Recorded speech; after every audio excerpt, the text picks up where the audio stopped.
Hello guys, আজকের এই ভিডিওতে আমি আপনাদের 4x4 sliding number puzzle solve করা শেখাবো।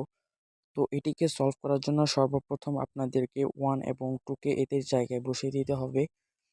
তারপর 2 এর পাশে 4কে এনে বসাতে হবে এবং 4 এর নিচে 3কে এনে বসাতে হবে।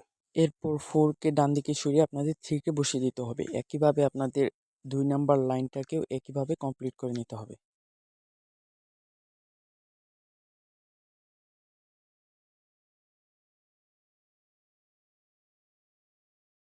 দ্বিতীয় লাইনটি কমপ্লিট করার পর আপনাদেরকে 13 এর ডান পাশে 9কে আনতে হবে।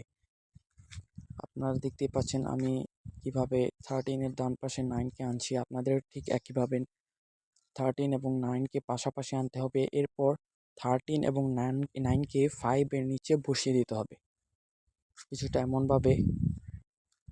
তারপর আপনাদের 14 এবং 10কে পাশাপাশি এনে 6 এর নিচে 14 এবং 10কে কিছুটা এমনভাবে বসিয়ে দিতে হবে। বাকি তিনটা পিস এভাবে ঘোরাতে থাকলে আপনাদের পাজলটি সলভ হয়ে যাবে। Bye bye guys.